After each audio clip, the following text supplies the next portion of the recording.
Finally, we get to game 1 of 82, and we do so with Kyle Okposo. How are you? I'm doing well. I'm ready to go. I sensed that from every person that I was able to catch up with, even briefly, in the room this morning. Does it feel different when you're around your teammates? Is there a noticeable difference in energy among certain guys, or are some of them more like Matthias Samuelsson, where you just never know? No, there's definitely a little bit of nervous energy and just the anticipation, right? You know, guys are a little bit quieter than normal. Everybody can appreciate the moment that's coming, and yeah, we're all just excited to get going. You know what? My present, the gift to me this morning, it wasn't the donuts in the press room. It was the stats pack. Like coming into the rink, right in the room. Are you a stats pack? Do you sit and read through all the notes? And there's nothing right now. It's like not even zeros. It's just lines across the board. But do you get the stats back when you come in? I kind of go through phases, to be honest with you. Sometimes I will. Other times I'll take like a month. I won't look at it. Then I'll look again. And, you know, you like to be surprised. You like to go around, look, see what's going on around the league. But off and on. Off and on. It usually lays around the bathroom floor, right? And yeah. That's where you find them. A little reading material pre-game.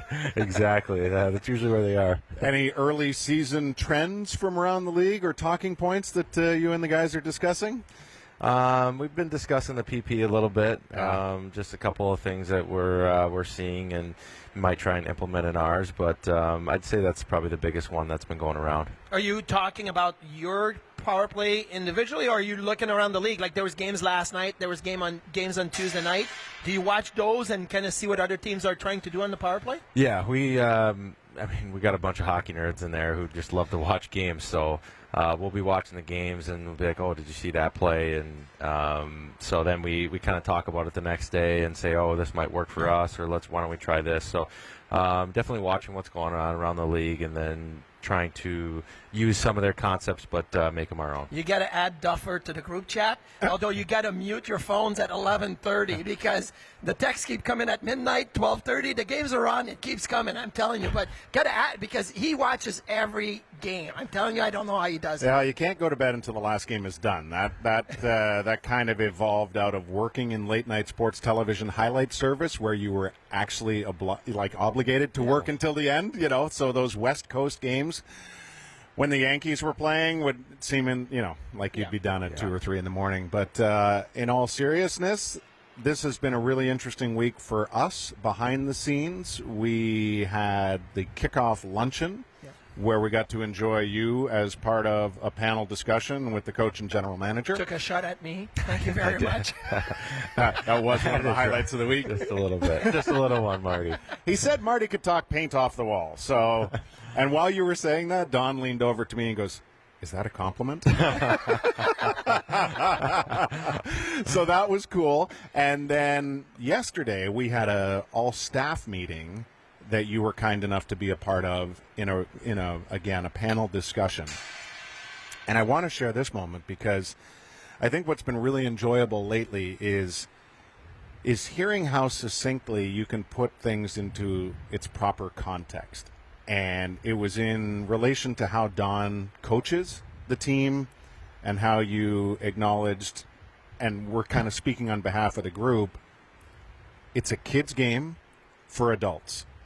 And that's Don's teaching makes you feel young and enthusiastic like a kid about the game, but you know that the scores count, that it's a big money sports world that we live in, and I thought that was an incredible balance to find in all of this. How does Don do that for you and your mates?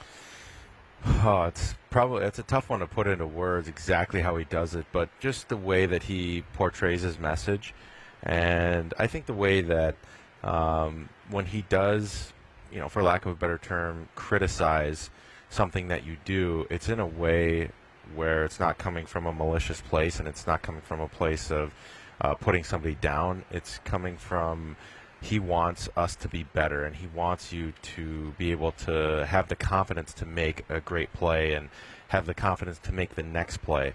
And I just feel like we as a team fed off that confidence that he gave us last year, and all of us were trying to make certain plays that we haven't in the past, and we we show it in practice every day. We want to compete against each other.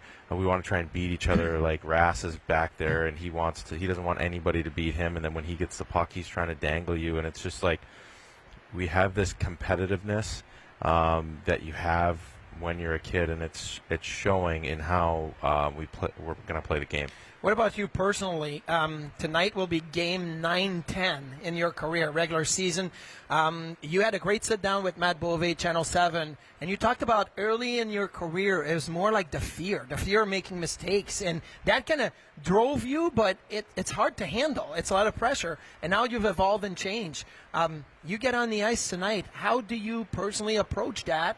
And be able to be that leader through the whole team to show the young guys it's not about making mistakes. It's about wanting to make the right play and wanting to get better. Well, I think that throughout your life, throughout your hockey career, especially when you're a kid, you're going to have some of that anxiety and some of that fear of making a mistake, especially when you're trying to play at an elite level. When you're in college or junior and you know that there's NHL scouts at the game, you're going to have some of that fear. It's natural. It's a natural emotion. When you first get to the NHL, you're going to have a little bit of fear of making a mistake because you want to stand out. You want to show everybody that you can play that your game. And I think as time's evolved and as we start to talk more about psychology and performance and how to get the best out of yourself, you got to realize that that's not always the best motivator. Sometimes it is. There's got to be a snippet to that. There has to be a small component to that, but I think a better motivation is, when you put the work in, you need to be confident in your own abilities, and you need to be able to relax in order to perform. But once you put the work in and you know that you can play the game, you have to find different avenues to motivate yourself other than fear. Otherwise, you're just going to be tight and you're going to be tense all the time.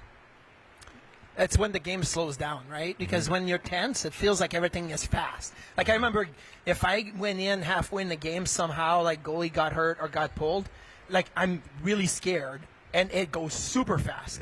Yep. But when you start the game, and then you're into the game, and then you feel confident, it slows down. And that's, I think, what you're trying to tell everybody is that when it feels right and when you're confident, it slows down, and all the options are right there in front of you. Yeah, definitely. It's such a delicate balance too, because then you get into how different people's bodies function, right? Like some people use more. I'm getting a little sciencey, but some people use their sympathetic nervous system more, and other people use their parasympathetic nervous system more. So some people need to be in that relaxed state in order to play. Yeah. Some people need to be a little bit more wound up to play. So it's all about finding that balance for you too. And I found as I've gone on into my career, I do try and play in that relaxed state more because, when I think about skating fast, when I think about, I got to skate fast, I got to go, versus when you're thinking just relax and play, I don't skate any faster when I'm thinking about skating fast. It's the exact same, but in my head, you perceive it a different way.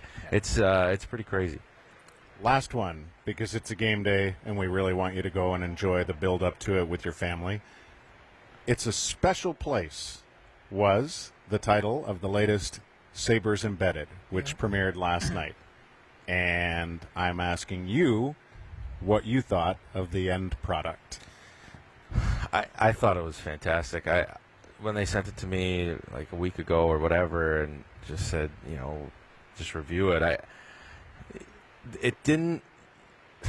Life on camera is never as good, when you can kind of edit and you make it like a product like that. It was incredible how they did it, and I thought that the final cut turned out just fantastic. And it's not that seamless. Like life is never that seamless. But my son was outside, and there was 9 adults in the house. It's like, did we just go inside of that? Where is he?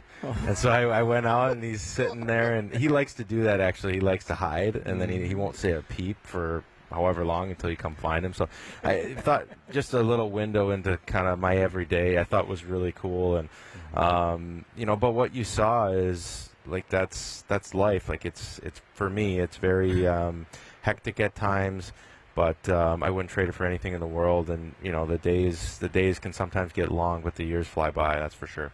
And it'll be really special in the arena tonight. We know that, and you'll be a part of it too. Thank you. Have a great season, Kyle. Thank you very much. Appreciate Good it, luck. guys. Thanks.